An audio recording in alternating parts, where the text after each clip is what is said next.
neste momento, Deus, através desta emissora, leva até você mais um programa de fé, com mensagens, hinos e orações a seu favor.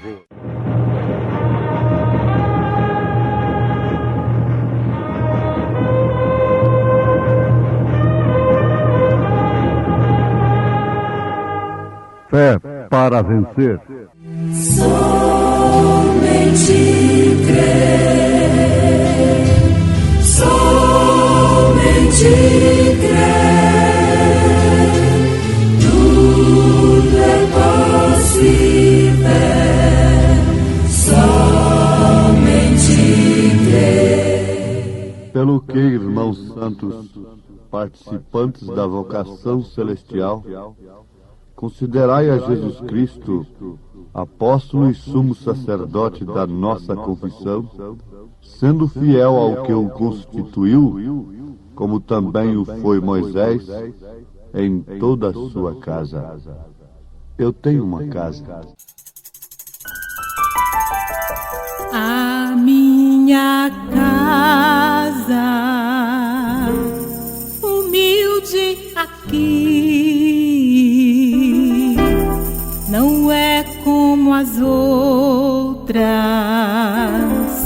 que às vezes eu vi. Mas não me importa, pois Cristo ali já tem preparado um palácio pra mim.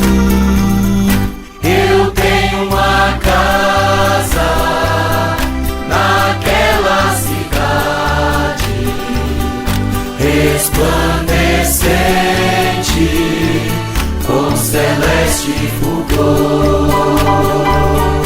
Da minha pátria eu tenho saudades, hei de estar com Jesus meu Senhor.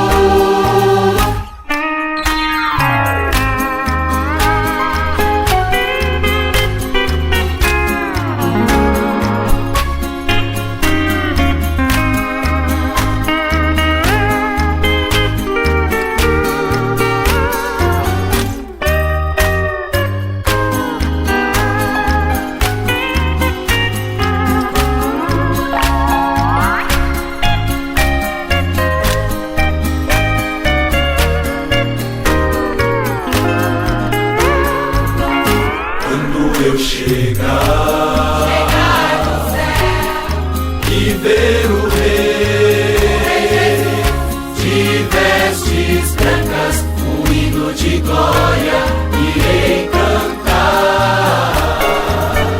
Oh, que emoção e alegria será conhecer a celeste morada situada em Sião. Eu tenho uma casa naquela cidade resplandecente com celeste fulgor.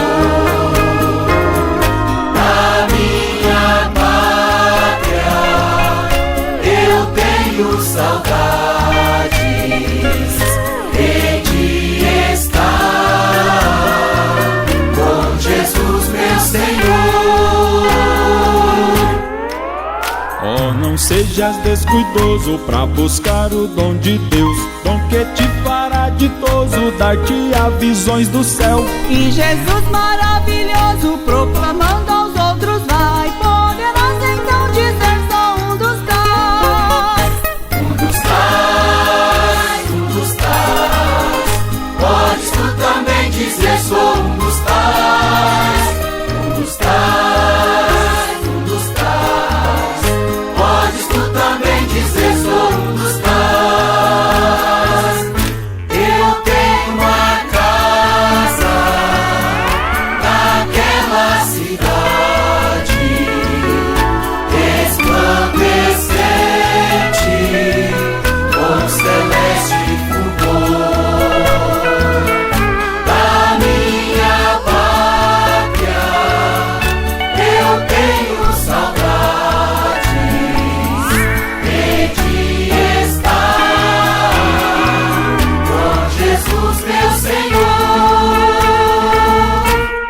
Eu tenho uma casa naquela cidade resplandecente com celeste fulgor.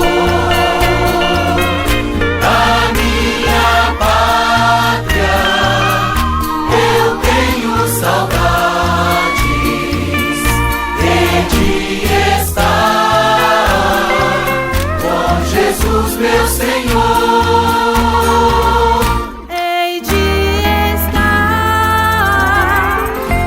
Jesus, meu Senhor.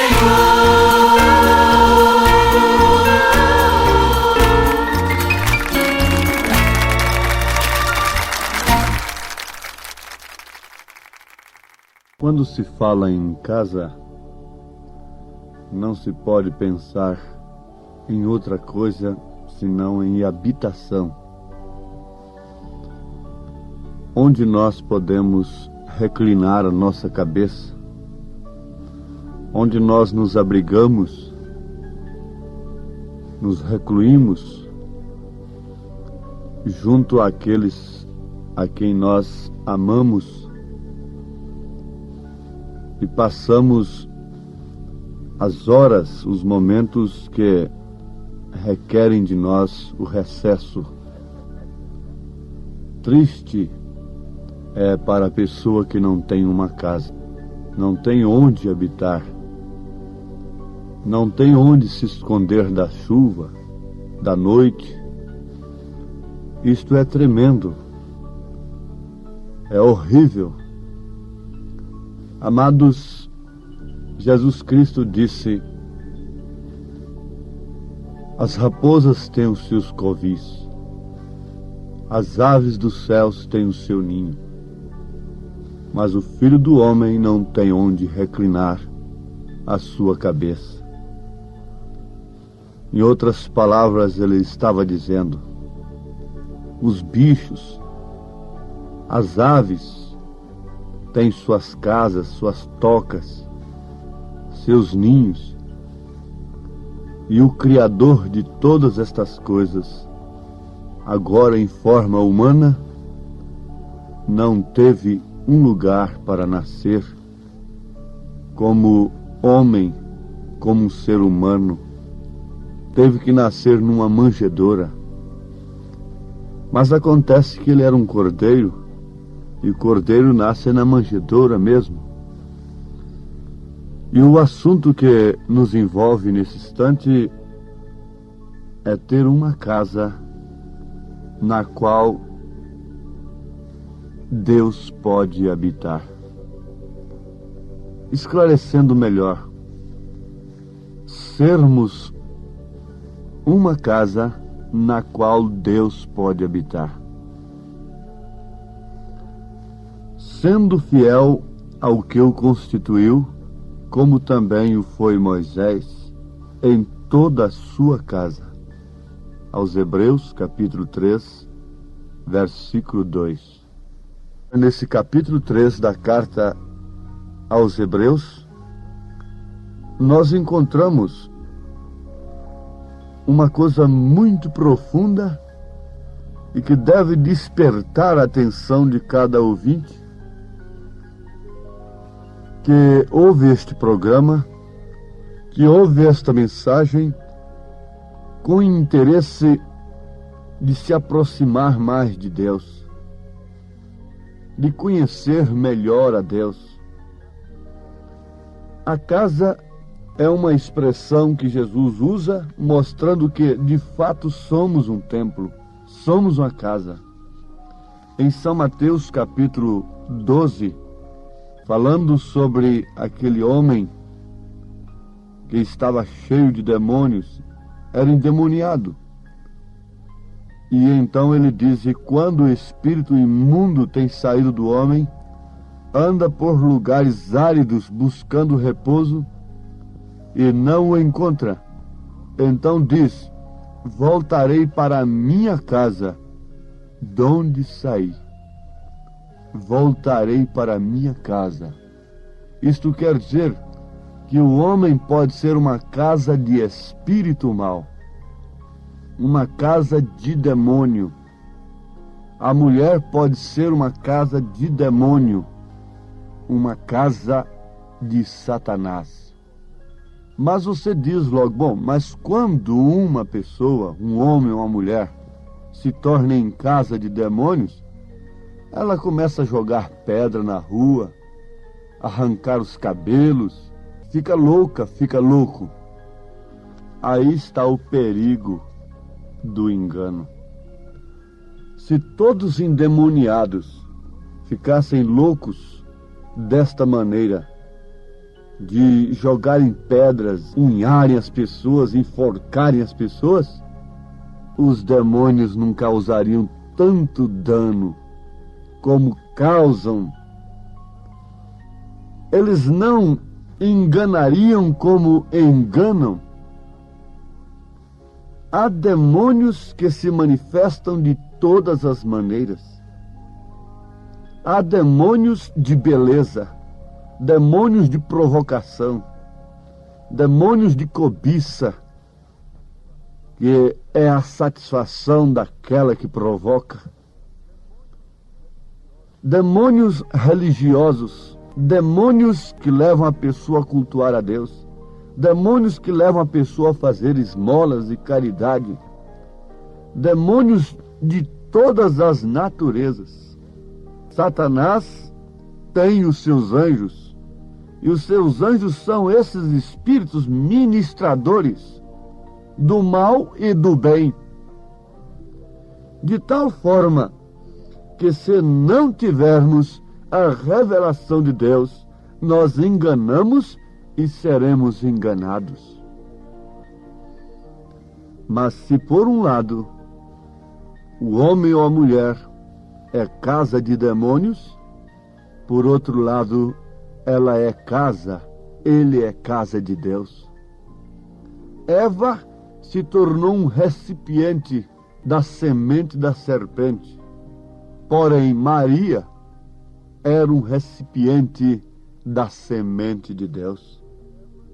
Lá dentro de Eva estava a semente da serpente, que é Caim, do maligno, semente do maligno, disse São João. Enquanto que dentro de Maria estava a semente de Deus. Maria, sendo uma casa de Deus, ela expressou de uma maneira clara que a sua vida era diferente das demais mulheres. Ela disse: cumpra em mim a tua palavra. Ela se manifestou como santa, ela se manifestou como justa, ela se manifestou como uma pessoa que estava habitada por Deus. E Jesus disse: e pelos frutos conhecereis as árvores. Nesta carta aos Hebreus, capítulo 3, nós encontramos isto, porque ele é tido por digno de tanto maior glória do que Moisés, quanto maior honra do que a casa tem aquele que a edificou. Porque toda a casa é edificada por alguém, mas o que edificou todas as coisas é Deus. E na verdade Moisés foi fiel em toda a sua casa como servo, para testemunho das coisas que se haviam de anunciar. Mas Cristo, como filho sobre a sua própria casa, a qual casa somos nós, se tão somente conservarmos firme a confiança e a glória da esperança até o fim. Esta casa somos nós. Notemos que a Bíblia está dizendo que Moisés foi fiel em toda a sua casa. Josué disse: porém eu e minha casa serviremos ao Senhor. Josué 24, versículo 15. Aliás, aqui estão os requisitos essenciais para que um homem possa ministrar a palavra de Deus, possa ministrar a comunhão do Senhor para o corpo de Cristo. Josué disse: porém eu e a minha casa serviremos ao Senhor. Estaria Josué se referindo exclusivamente ao seu corpo, uma vez que o seu corpo era uma casa? Não, ele estava se referindo justamente à sua esposa, a seus filhos, pois ele era a cabeça da sua casa.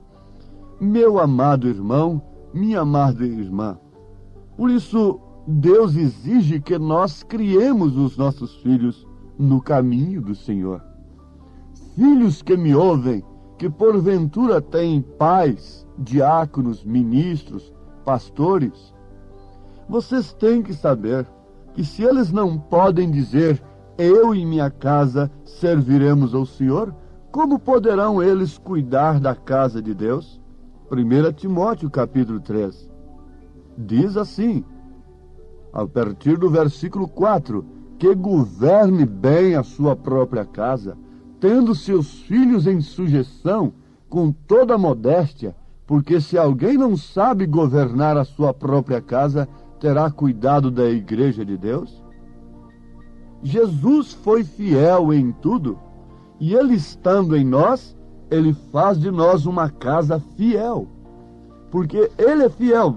Vejam, mas Cristo como filho sobre a sua própria casa, a qual somos nós, se tão somente conservarmos firme a confiança e a glória da esperança até o fim. Eu pergunto, qual a mulher que tem o temor de Deus e gostaria de ser uma pedra de tropeço no ministério de seu marido? Qual a filha ou filho que gostaria de saber: oh, eu estou sendo uma pedra de tropeço no ministério de meu pai? Você gostaria disto? Se alguém está me ouvindo nesse instante, responda diante de Deus. Você gostaria de ser uma pedra de tropeço? Se você não se sujeita ao seu pai, que é a cabeça do lar, e que por sua vez tem uma cabeça que é Cristo, como você pode pensar em entrar aos céus? A esposa que tem uma cabeça que é seu marido, fiel, sadia, que teme a Deus, ela só pode ir ao céu através de seu marido. Isso é assustador? Sim, pode assustar a quem quer que seja, mas se você vai à Escritura, você vai constatar que isto é verdade. Você não poderia dizer, depois de ter um marido revelado, santo e puro, que é sua cabeça, cujos desejos são inspirados exclusivamente pelo Espírito Santo, você não poderia dizer que entraria nos céus fora dele, fora de submissão a ele, conforme as Escrituras ensinam. Eu não sei por que o Espírito Santo tem nos tomado para este assunto, mas quem sabe Deus está falando à casa de Josué, à casa de Moisés. Irmão Branham disse que nenhum homem tem direito de ministrar sem antes de tudo sair fora ali como Moisés e ver a glória de Deus. Isto é certo, irmãos. Vejam a carta de São Paulo a Tito, quando ele diz: por esta causa te deixei em Creta, para que pusesses em boa ordem as coisas que ainda restam, e de cidade em cidade estabelecesseis presbíteros, como já te mandei. Aquele que for irrepreensível, marido de uma mulher, que tenha filhos fiéis, que não possam ser acusados de dissolução, nem são desobedientes, porque convém que o bispo seja irrepreensível como dispenseiro da casa de Deus, não soberbo, nem iracundo, nem dado ao vinho, nem espancador, nem cobiçoso de torpe ganância, mas dada hospitalidade, amigo do bem, moderado, justo, santo, temperante. Veja que Paulo não está exigindo psicologia do bispo. Paulo não exigiu nada disto, as Escrituras não exigiu nada disto. O que preenche a ficha de um ministro está aqui, 1 Timóteo capítulo 3 e Tito capítulo 1, de acordo com as Escrituras. Paulo não disse para Tito: aquele que tiver tal grau de instrução. Veja se vocês encontram isto nas Escrituras. Agora, mas Cristo como fiel sobre a sua própria casa. A sua própria casa, a qual somos nós. Agora isto aqui está sendo endereçado a você, mocinha. Meu irmãozinho adolescente. Criança que pode ter a experiência com Deus. Sim. Esposa, esposo. O corpo de Cristo em geral é a sua casa também. Coletivamente falando, o corpo de Cristo é composto de membros que são irrigados pelo mesmo sangue, que recebem a mesma vida. Por isso formam a unidade do Espírito, a unidade da fé. Não será arrebatado o corpo que estiver dividido, porque a noiva não se divide. Você pode dizer, mas existem tantos grupos dentro da própria mensagem do profeta, um pregando que ele vai ressuscitar, outro dizendo que o novo nome de Jesus é William Branham, outro dizendo que a noiva já foi arrebatada e está na Índia, outro está dizendo isso, outro está dizendo aquilo. Irmão Branham chorou demais ao ver estas coisas. Ele sabia que isto ia acontecer, ele profetizou estas coisas, mas ele diz que a noiva verdadeira ficaria no centro. Ele disse que a noiva verdadeira ficaria no caminho real. Não admitiria tonterias, mesmo sabendo que o mundo taxa um filho de Deus verdadeiro como louco, fanático. Não podemos esperar do mundo outra coisa a não ser isto. Mas, na verdade, os verdadeiros eleitos estão no centro, verdadeiramente equilibrados pelo Espírito Santo, porque cada um individualmente é habitado por Deus, por Jesus Cristo, pelo Espírito Santo. Mas o que acontece? Os pássaros das mesmas plumagens voam junto. Onde está o corpo a juntar-se às águias? A unidade é sem dificuldade, é sem suspeita, é sem desconfiança, é sem pretensões, é com confiança. A unidade da noiva, em meio a tudo isso que vocês ouvem, daqui, dali, que surge ali e acolá, há um caminho real, há um caminho verdadeiro. Se existem falsos é porque há o verdadeiro. Você nunca poderia dizer que há uma nota falsa se não existisse uma nota verdadeira. Se há falsa é porque está imitando o verdadeiro. O verdadeiro deve estar em algum lugar. O verdadeiro deve estar ali mesmo, bem perto, porque o falso é muito próximo do verdadeiro. Parece demais, porque caso contrário não enganaria. É Cristo em você. Você agora é casa de Deus. Você tem se despido das coisas do mundo. Você tem passado pelo novo nascimento. Então esta unidade é incontestável. Essa unidade é interrompível.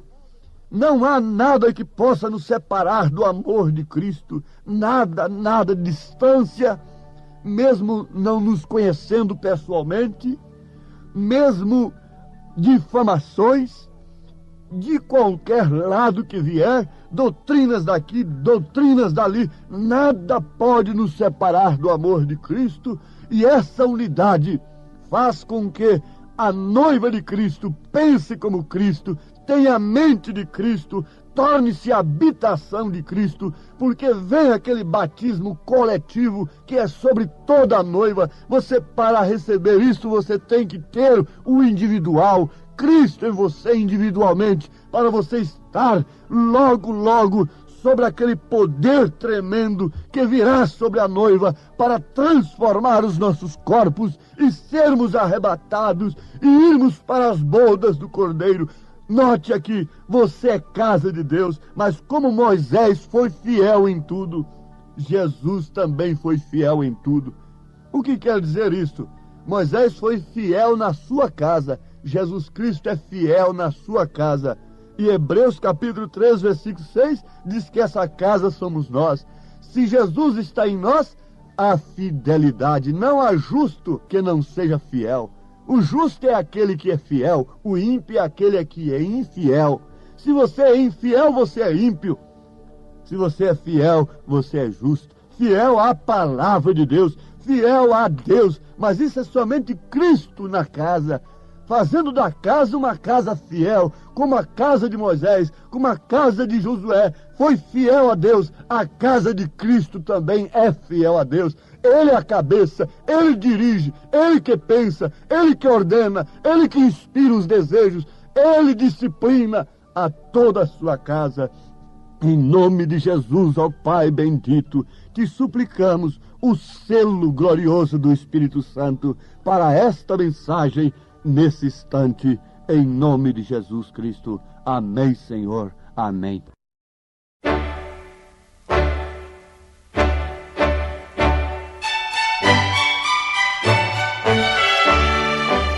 Ouvintes, volte a nos ouvir amanhã novamente, neste mesmo horário, nesta emissora, se o Senhor nos permitir, com fé no Filho de Deus, a fé que vence o mundo.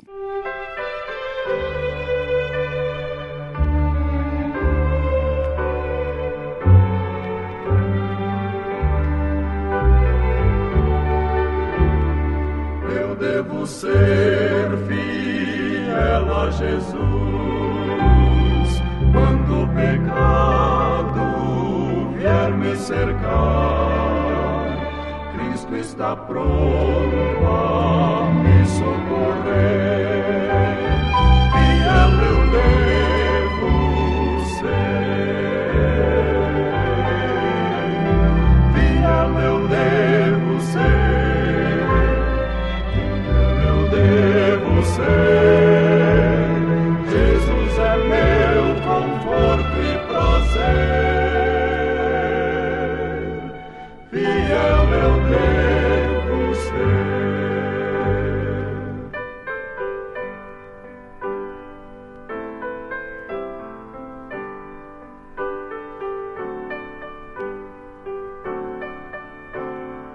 Fiel a Cristo, sim devo ser. Eu fui chamado, vou responder. Ele me guarda, porque temer. Fiel eu devo ser. Fiel eu devo ser. Fiel eu devo ser. Jesus é meu conforto e prazer. Fiel eu devo ser.